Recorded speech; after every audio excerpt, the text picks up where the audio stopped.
ہمیشہ جو نظریہ اور تھیوری وہ پیش کریں خیر سے پریکٹیکل تو انہوں نے کیا نہیں ہوتا وہی درست ہو. میں نے پہلے بھی کہا اور میں پھر کہوں گا کہ کوئی اے پی سی کبھی ہی کم ہی نتیجہ خیز ہوئی ہے پاکستان کی تاریخ میں.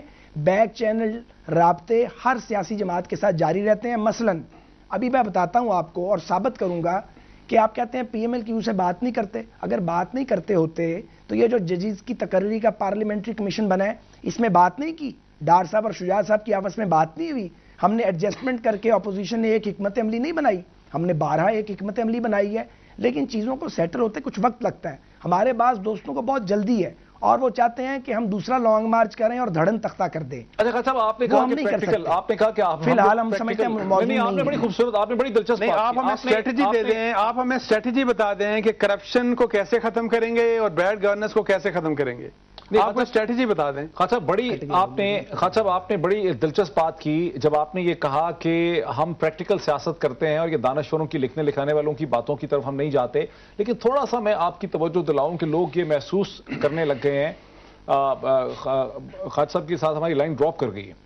لیکن میں ویسے خالد صاحب سے جو بنیادی طور پہ یعنی کہ سوال میں اٹھانا چاہ رہا تھا وہ میں یہ اٹھانا چاہ رہا تھا کہ آپ یہ دیکھیں کہ لوگ یہ بات کرنے لگ گئے ہیں کہ جب صدر گئے ہیں ابھی یہاں پہ گڑھی خدا بخش کے اندر انہوں نے جا کے تقریر کی محترمہ کی برسی کے اوپر تو انہوں نے نئے الیکشن کی بات کی. انہوں نے کہا کہ اگلے الیکشن ہم کرائیں گے, فیئر کروائیں گے, ٹرانسپیرنٹ کروائیں گے, 2 سال میں کروائیں گے اور اس میں بڑی خود اعتمادی تھی. اس کے بعد سے لوگ یہ محسوس کرتے ہیں کہ اب پیپلز پارٹی کوئی کمزوری سے الیکشن کی طرف نہیں دیکھ رہی ہے بلکہ پہلے سے زیادہ اسٹرینتھ سے دیکھ رہے ہیں. ان کا ووٹ بینک جو ہے اندرون سندھ کے اندر, ان کا ووٹ بینک جو ہے سدرن پنجاب کے اندر, وہ ان کا ووٹ بینک انٹیکٹ ہے اور ہو سکتا ہے اگلا الیکشن وہ جیت جائیں اور بہت بہتر پرفارم کریں. اور پی ایم ایل این کی سیاست ساری کنفیوز لگتی.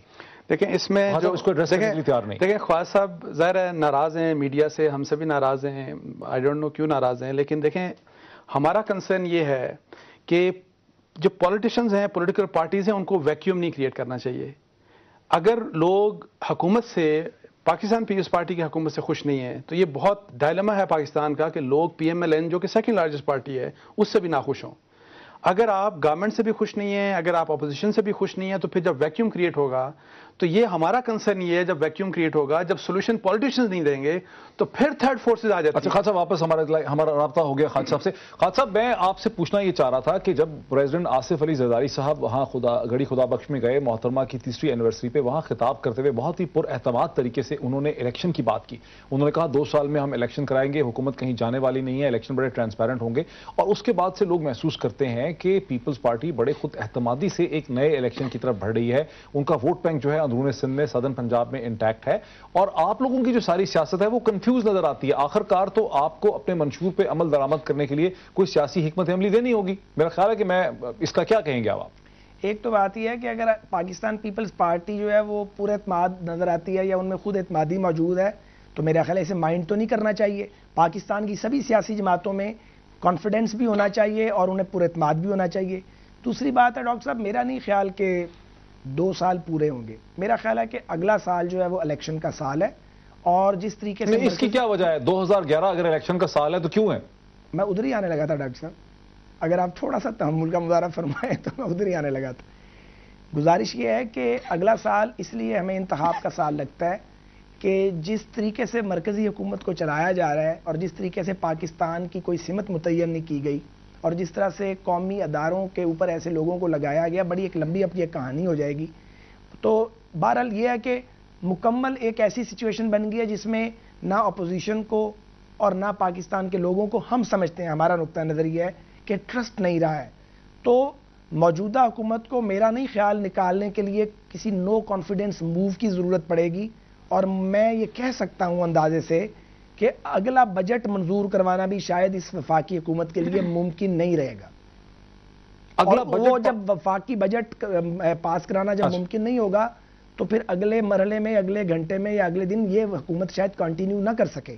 کیونکہ جو حالات ہیں خالد صاحب وقت ہمارا بالکل ختم ہو گیا. خالد صاحب آپ کا ہمیں لاہور سے, شرمیلا فاروقی صاحبہ کا کراچی سے اور انصار عباسی صاحب کا اسٹوڈیو میں جوائن کرنے کا بہت شکریہ. ناظرین آج کے دن ہم نے دیکھا کہ پی ایم ایل این نے اپنا یوم تاسیس منایا لاہور کے اندر اور گزشتہ روز کی جو تلخیاں تھیں متحدہ کے درمیان اور پی ایم ایل این کے درمیان, ایسی زبان استعمال کی گئی, ایسے جملے کہے گئے, اس طرح سے کنڈکٹ کیا گیا کہ ان تلخیوں میں بہت حد تک جو ہے وہ ہم دیکھتے ہیں کہ کمی ہوئی ہے، اور ہم ایکسپیکٹ کرتے ہیں کہ کل لیڈران جو ہیں، خاص کر کے متحدہ کے لیڈران ایکسپیکٹڈ ہیں کہ وہ اس کے بارے میں کوئی مزید سٹیٹمنٹ دیں گے تاکہ سیاست کے عمل میں جو ایک مقتدر ہوئی ہے ساری فضا جو خراب ہوئی ہے وہ مزید بہتر ہو سکے. بہت شکریہ.